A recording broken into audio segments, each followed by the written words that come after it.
ये तो सभी जानते हैं कि श्री कृष्ण की आधार शक्ति थी श्री राधा। श्री कृष्ण के जीवन में उन्हें सर्वाधिक मात्र दो ही चीजें प्रिय थीं, एक तो उनकी बांसुरी और दूसरी राधा रानी। माना जाता है कि कृष्ण की बांसुरी से तब तक मधुर स्वर नहीं निकलते थे जब तक श्री राधा रानी बांसुरी को अपने होठों से न लगा लें। राधा रानी को मिलने के लिए बुलाने का और रास लीला रचाने का माध्यम भी उन्हीं की बांसुरी थी। माना जाता है कि कृष्ण को बांसुरी प्रिय ही इसलिए थी क्योंकि उसमें राधा राधी की सांस बसी थी। इसी कारण से कृष्ण अपनी बांसुरी को हमेशा अपने पास ही रखते थे और अन्य किसी के हाथ में नहीं देते थे। अब यह सवाल आप सबके मन में आता ही होगा कि कैसे हुई श्री राधा रानी की मृत्यु। नमस्कार, जय श्री कृष्ण दोस्तों, आप सबका फिर से स्वागत है हमारे चैनल पर। हमारा हौसला बढ़ाने के लिए चैनल को सब्सक्राइब जरूर करना। तो चलिए जानते हैं कैसे। श्री राधा रानी ने इस संसार को अलविदा कहा। कथा के अनुसार जहां एक ओर धर्म की स्थापना के लिए श्री कृष्ण ने मथुरा छोड़ ढा, तो वहीं राधा रानी कृष्ण विरह में प्रतिदिन उनकी पूजा करते हुए समय बिताने लगी। एक समय वो आया जब राधा रानी के पिता ने उनका विवाह किसी अन्य यादव से करा दिया और श्री कृष्ण का विवाह भी देवी रुक्मणी से हो चुका था।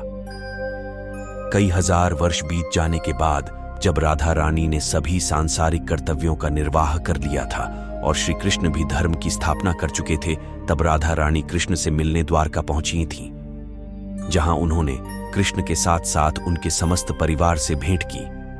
राधा रानी कुछ समय द्वारका ही रुकी, मगर बाद में कृष्ण भक्ति में और भी लीन होने के लिए उन्होंने द्वारका के पास ही वन में अपना स्थान बना लिया।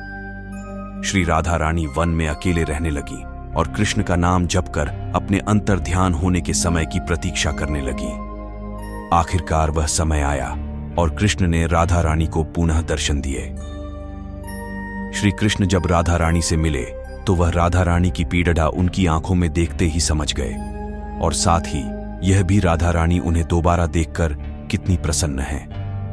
उन्होंने राधा रानी से वरदान मांगने को कहा तो उन्होंने बस यह इच्छा जताई कि वह आखिरी बार कृष्ण की बांसुरी की धुन सुनना चाहती हैं। कृष्ण ने बांसुरी बजानी शुरू की और तब तक बजाई जब तक राधी रानी अंतर्ध्यान हो कृष्ण में ही विलीन नहीं हो गईं।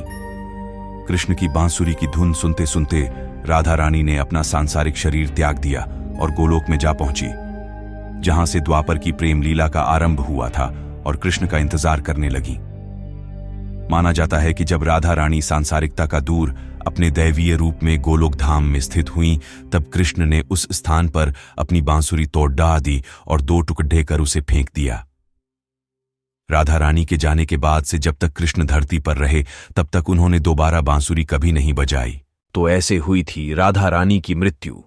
अगर आपको यह कथा अच्छी लगी हो तो इसे ज्यादा से ज्यादा शेयर करें और कमेंट करना ना भूलें।